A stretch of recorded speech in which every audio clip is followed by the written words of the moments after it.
Every bank, no, I'm saying that whole industry. No, I'm just suggesting that the protests represent a horrific malaise in this country and a feeling of a general unfairness. What did the protesters in Seattle during the G8, what did they represent? They represented the problems that globalization represents. I mean, that's a much larger right, but issue. these are the same. They have the same mailing list that show up in New York and the anarchists. That's where it started. Now you're being joined by unions and other guys that are going to make some political hay out of this. But now it's being turned political. There are professional protesters. They were born to protest. But, Joe, if you look at this, if you'd asked me 5 years ago if we had 9 or 10% unemployment in America, I would have said we'll have protesting across the whole country.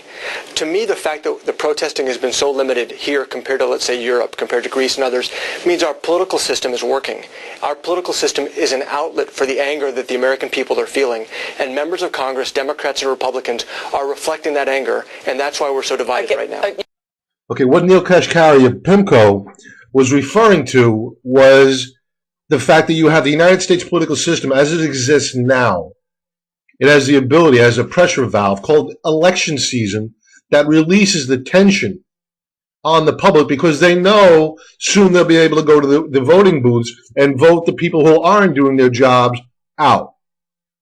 Now, what the Obama administration wants to do right now is they want to divert the attention from the horrible job that they are doing.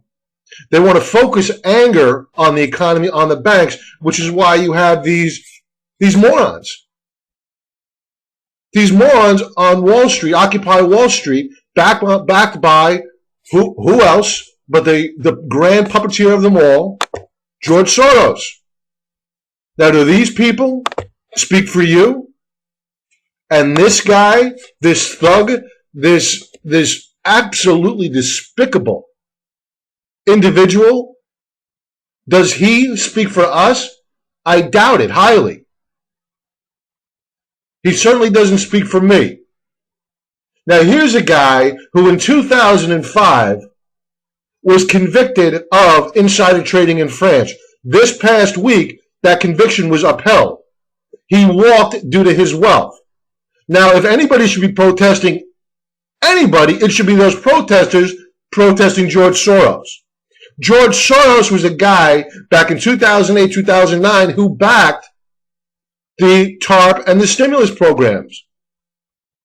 Now he backs the protesters on Wall Street. And you can bet that this attack on our financial system is all set in place by him, financed by him, MoveOn.org, and guaranteed. A guy like this doesn't get $22 billion in his war chest from not working. He works his butt off.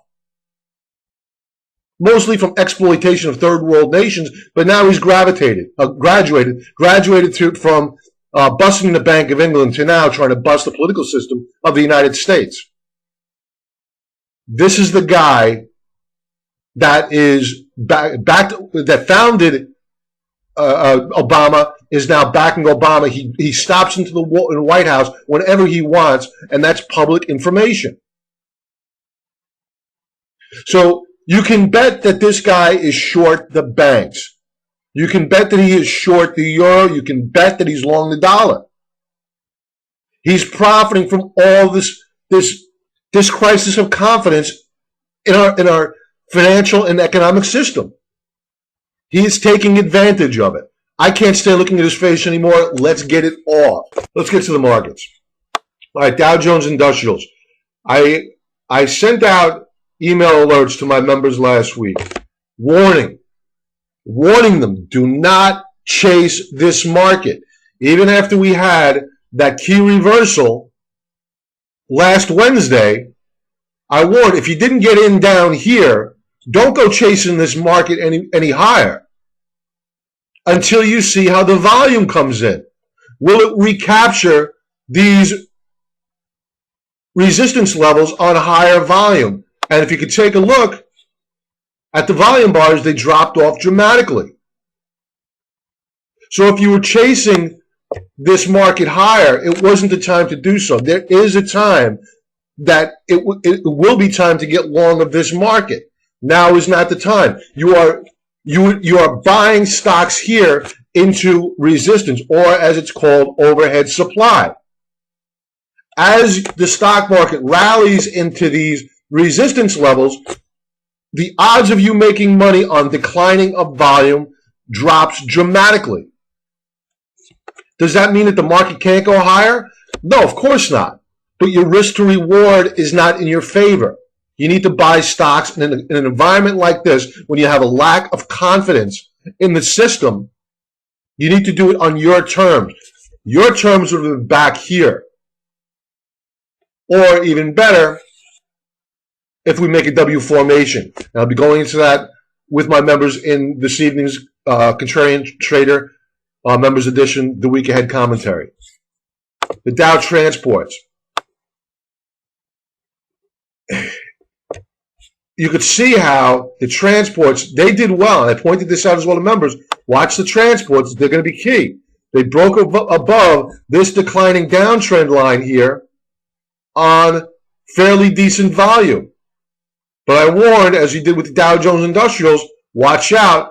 It's dropping off. And sure enough, we had a reversal off of this resistance level at, what was the high of the day? 44.49. I said 44.30 to 44.50 to my members.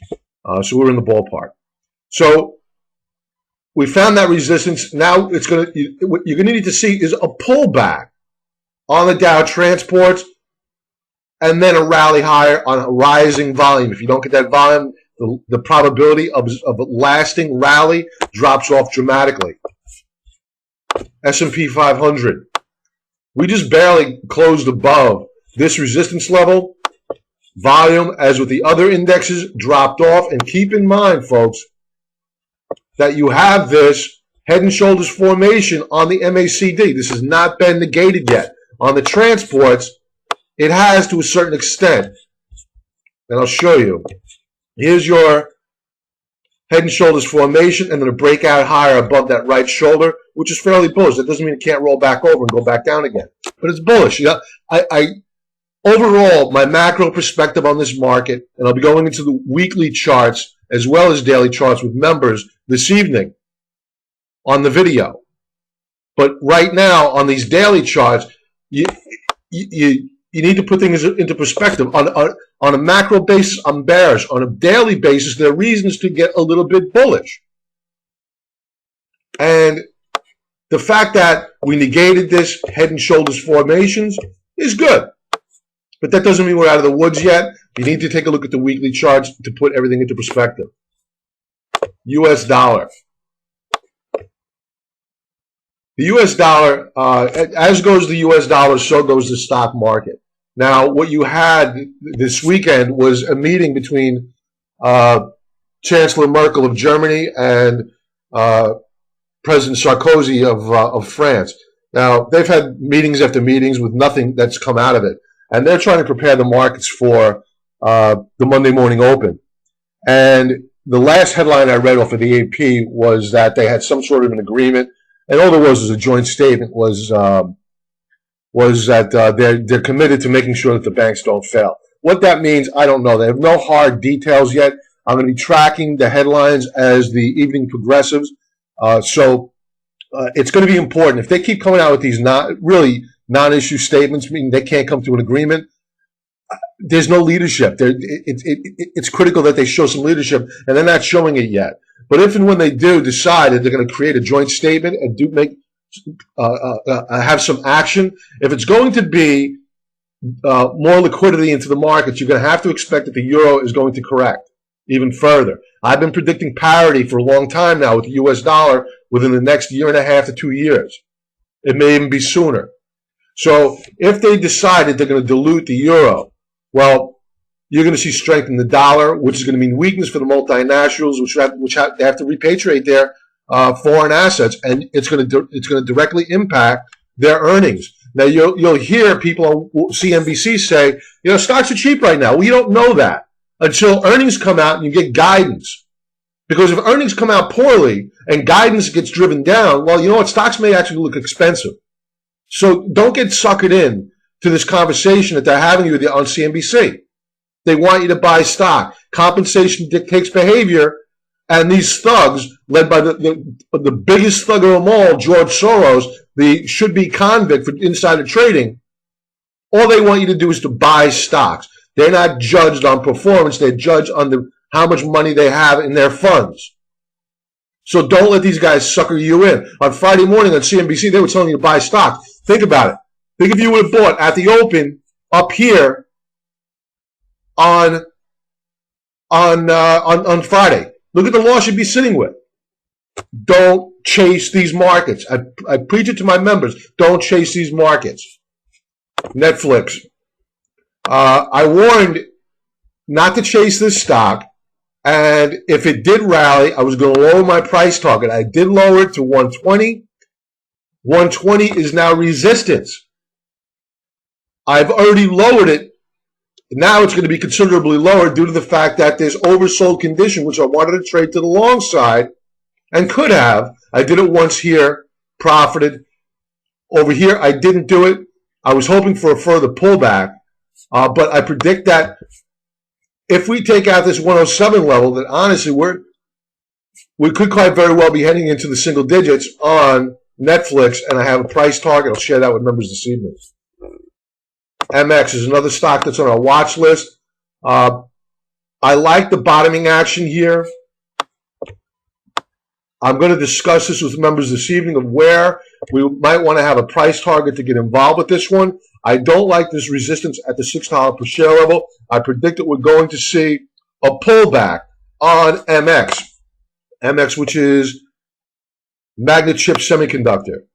Now, there is a way to trade this stock if it doesn't get that pullback, and I'll go into that as well. But the key to remember is that if this bottoming tail here is breached and it heads lower, you've got to wait for a better entry point here.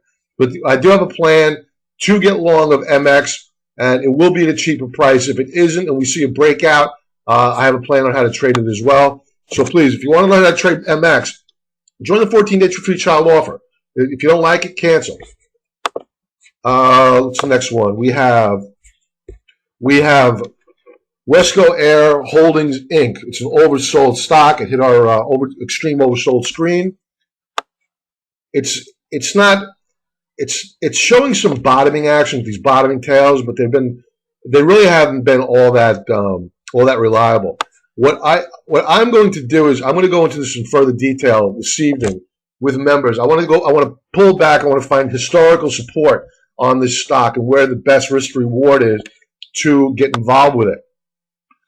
The other thing I don't like is I don't like the fact that the volume is still rising. It's not there yet. It soon will be.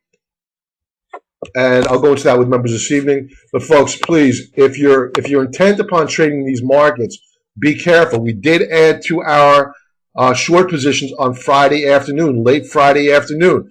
Even though we didn't get in on our short ETFs at the best price of the day, we're still sitting with a profit. We waited till the last 15 minutes of trade. We saw that the markets were putting they were putting in a lower high. Let's go into the S&P 500 on a 15-minute chart, and I'll show you exactly what I was watching for.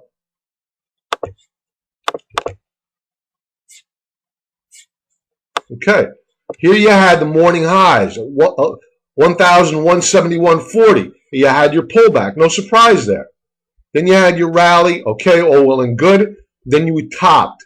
We put in a lower high. Now, does that mean the stock market's going to break down on Monday? No. It doesn't. It's a cursory indicator of, you know what? Warning flag is on the track. This market's rally could be over and done with. This market is trading off of headline news. So, as we proceed into Monday, we are not looking good. If we open up below the 1,150 level, it's probably going to get ugly out there because you're putting in now a lower low on the market, so you have a new trend in place. So please be careful, folks. This is a very volatile market. And members, I'm going to go into this in detail later this evening. Please check your emails for the link to the Week Ahead Commentary Members Edition. And if you have any questions, this goes for non-members as well, shoot me an email, robert@thecontrariantrader.com. I don't want to see anybody losing any money. Have a great, great trading week. Enjoy the rest of your Sunday. Bye-bye.